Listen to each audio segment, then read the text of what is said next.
Minecraft is a sandbox game that allows players to explore and create virtual worlds made up of blocks, where they can gather resources, craft tools and items, build structures, and interact with the environment and other players. It offers endless possibilities for creativity, adventure, and survival in a pixelated open-world setting. Welcome to the Minecraft Guide. Follow me, XBenSage, as I guide you through the basics of crafting, surviving, and building. From our recent trip to the Nether, we have gathered a variety of new resources, each holding the key to unlocking new and fascinating game mechanics. A lot of these resources converge to one useful activity: brewing. Brewing involves creating different potions which can give special abilities like fire resistance, underwater breathing, invisibility, and enhanced strength. To access this game feature, we first need to craft ourselves a brewing stand from 3 cobblestones and 1 piece of blaze rod that we got from the Nether. We can place it down anywhere we like, but preferably on a dedicated area with water source and ample space for growing nether warts. Nether warts grow on soul sand and can be harvested by punching the fully grown stems.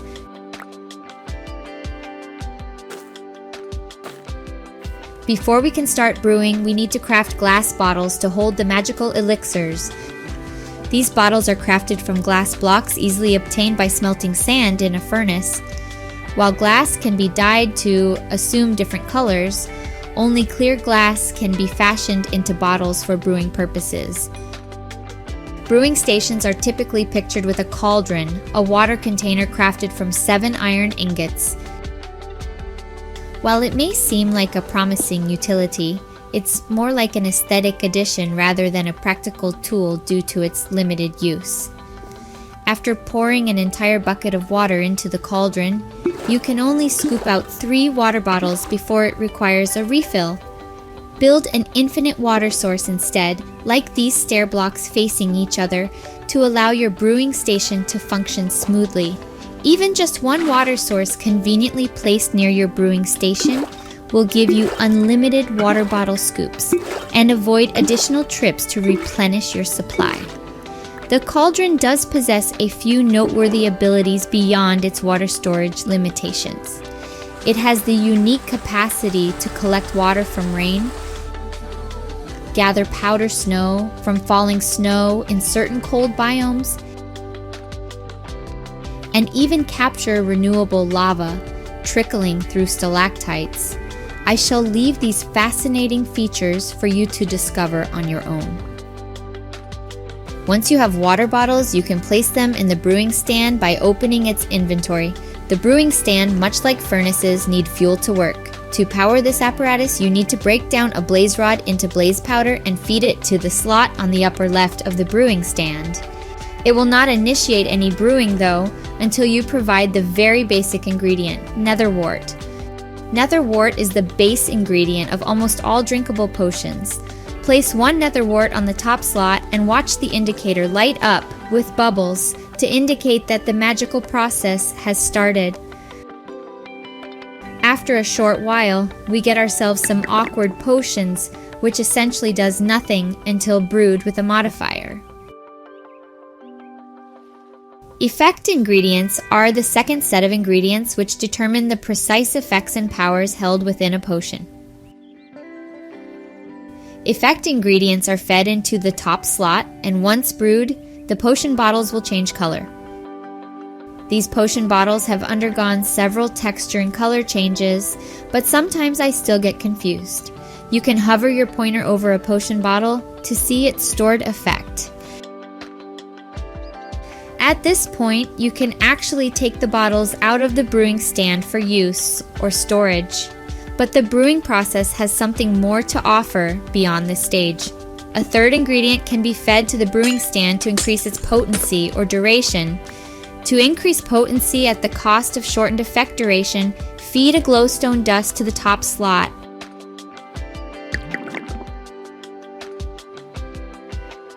To extend the duration of the potion, feed it a piece of redstone dust instead.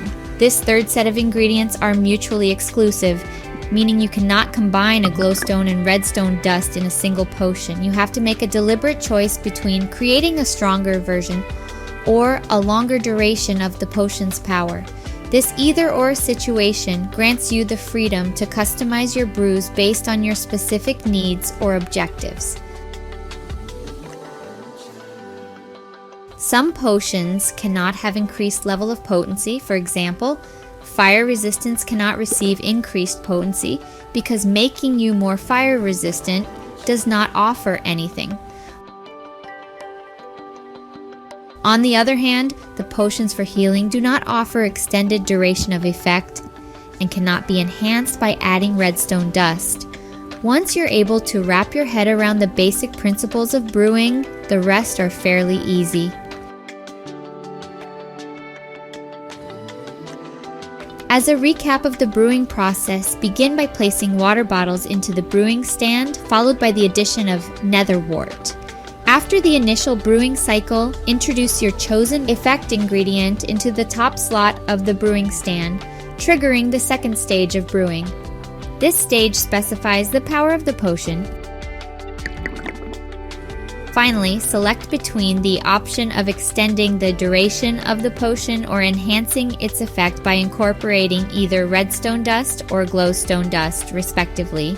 Place your chosen option into the top slot once again, initiating the third and final brewing cycle of a drinkable potion.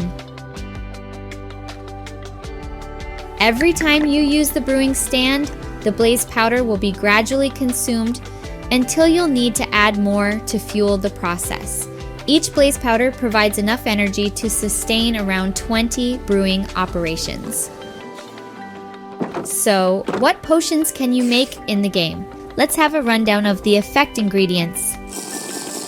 Sugar creates a potion for speed to outrun any bandits chasing you. Rabbit's Foot lets you jump higher and clear fences and even scale blocks up to 2.5 blocks tall. Glistering Melon, made from melon and golden nuggets, gives you instant health, useful for fighting strong mobs. Pufferfish allows you to make potions for breathing underwater, helpful in taking long, deep dives for resources or in completing your underwater creations. Magma Cream gives potions of fire resistance, which is particularly needed in combating fire mobs like the Blaze, and just about anywhere in the Nether, where every turn could be your fiery end. You can even swim in lava with this potion in effect. Golden Carrots give you night vision, which you can use in exploring deep underground or even on the surface during your nocturnal adventures. Blaze Powder creates potions of strength, bolstering the attack damage of your weapons and granting you advantage against strong or armored enemies. Gas Tears create potions of regeneration. This is useful for prolonged and challenging encounters where sustained healing is essential to withstand the onslaught of multiple threats such as village raids.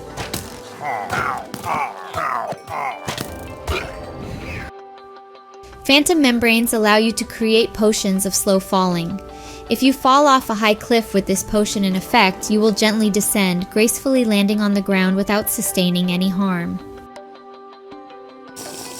Turtle Shells give potions of resistance but add slowness as a drawback. Turtle Shells are helmets crafted from 5 scutes, which are dropped by baby turtles when they grow into adults. Spider Eyes can be used on Aquard Potion to make poison, which is not useful to the player as a drink, but can be used as a weapon when converted into a splash potion. More on that in a bit. A prepared potion can be altered in a negative way. A potion of night vision can be corrupted by adding fermented spider eye to create potions of invisibility. When consumed, it allows you to approach hostile creatures a lot closer than their usual detection range. Fermented spider eye is crafted from a spider eye mixed with sugar and brown mushroom. How effective this potion of invisibility hides you depends on other factors. Without any armor, you can approach up to 7% of their detection range before being sensed. With one piece of armor, it's around 18%, and with full armor, it's up to 70% of their detection range. Note that some mobs can detect farther. Like zombies can sense you up to 40 blocks away, while the rest of the common mobs track you at 16 blocks. While we are on the subject of stealth, sneaking and wearing a corresponding mob head reduces detection range, and these can stack effects with invisibility. Have fun discovering how near you can get to a creeper before it turns its head to your direction.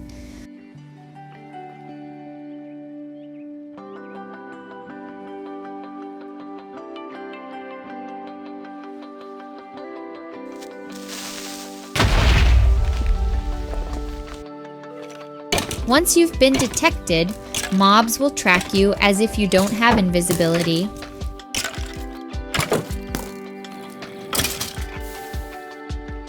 There is one potion which does not start with netherwort as the base ingredient. Potions of weakness are brewed directly from water bottles using fermented spider eyes.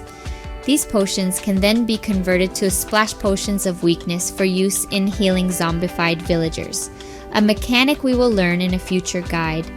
Splash potions are throwable versions of the potions we discussed earlier.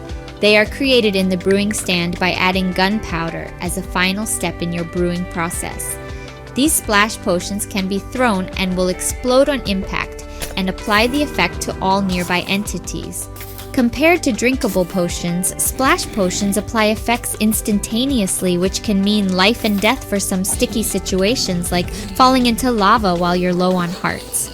The drawback, though, is that splash potions last shorter than their drinkable versions. There is a special type of splash potion which leaves behind a cloud of effect for a few seconds before disappearing. But we won't have access to these lingering splash potions until we conquer another dimension in the game. There are automatic brewing station designs out there, and we won't be covering those in this basic guide. Suffice to say, designs are getting more and more compact as new redstone components are added to the game. Brewing stands can interact with hoppers for automation. They can receive ingredients from top-loading hoppers and fuel or water bottles from side-loading hoppers. But we won't discuss redstone components like hoppers just yet. Wait for it in the redstone guide. When you have effects applied on you, a little icon representing the effect will appear on your upper right. You can check the remaining time before it expires by opening your inventory. About 10 seconds before the effect runs out, the icon corresponding to the expiring effect will flash, and sometimes you will see a visual cue, like in the case of night vision. As we have learned, you can remove all effects immediately by consuming a bucket of milk, which you can take from cows, mushrooms, or goats.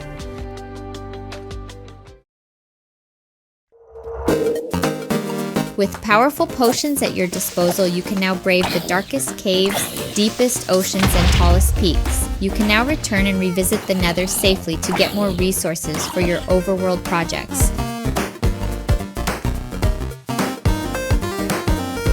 Not all the spoils we got from the Nether are used for alchemy, though.